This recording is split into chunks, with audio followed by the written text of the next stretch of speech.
आज अखिल भारत हिंदू महासभा के भूतपूर्व राष्ट्रीय महामंत्री महात्मा पंडित नाथूराम गोडसे की 110वीं जयंती पूरे देश में हिंदू महासभा कार्यकर्ताओं के द्वारा मनाई जा रही है।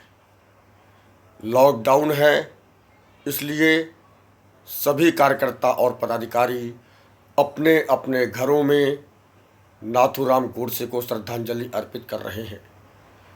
मैं बताना चाहूँगा कि इस देश में केवल दो ही विचारधाराएं, पहली विचारधारा गांधीवादी विचारधारा और दूसरी विचारधारा गोडसेवादी विचारधारा। जो गांधीवादी विचारधारा है वो मुस्लिम तुष्टीकरण की पोषक विचारधारा है, जिसके कारण 1947 में देश विभाजन हुआ और पाकिस्तान का निर्माण हुआ।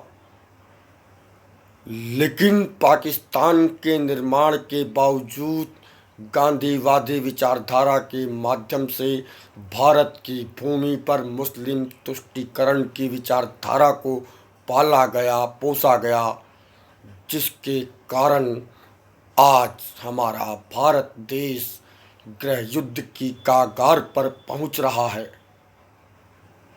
आज हमें भारत के हिंदुओं की सुरक्षा के लिए महात्मा नाथूराम गोडसे के विचारों की सख्त आवश्यकता है और मुझे कहने में कोई ऐतराज़ नहीं कि पिछले कुछ वर्षों से गांधीवाद की मुस्लिम तुष्टीकरण की नीति का, मुस्लिम तुष्टीकरण की विचारधारा का क्षरण हो रहा है और इस देश का नौजवान महात्मा नाथूराम गोडसे के विचारधारा से धीरे धीरे जुड़ रहा है, जो कि भारत की एकता, अखंडता और संप्रभुता के लिए एक शुभ संकेत है।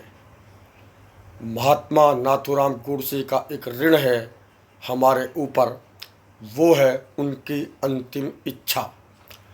महात्मा गोडसे की अंतिम इच्छा थी कि उनकी अस्थियों को अखंड भारत में बहने वाली सिंधु नदी में प्रवाहित की जाए और अखिल भारत हिंदू महासभा अखंड भारत का निर्माण करने के लिए प्रयास करती रही है और आगे भी करती रहेगी। और हमारा संकल्प है कि हम महात्मा नाथूराम गोडसे के इस ऋण को अवश्य उतारेंगे और पाकिस्तान और बांग्लादेश के भूभाग को भारत के भूभाग में मिला करके 14 अगस्त 1947 के अखंड भारत का निर्माण करते हुए उस अखंड भारत में बहने वाली सिंधु नदी में महात्मा गोडसे की अस्थियों का विसर्जन करेंगे। और जिस दिन हम ऐसा करने में सफल होंगे, सही अर्थों में उसी दिन हम गोडसे के विचारधारा को इस देश पर लागू करके भारत को अखंड हिंदू राष्ट्र बनाएंगे। इसी संकल्प को दोहराते हुए जय श्री राम, जय हिंदू राष्ट्र, जय महात्मा गोडसे।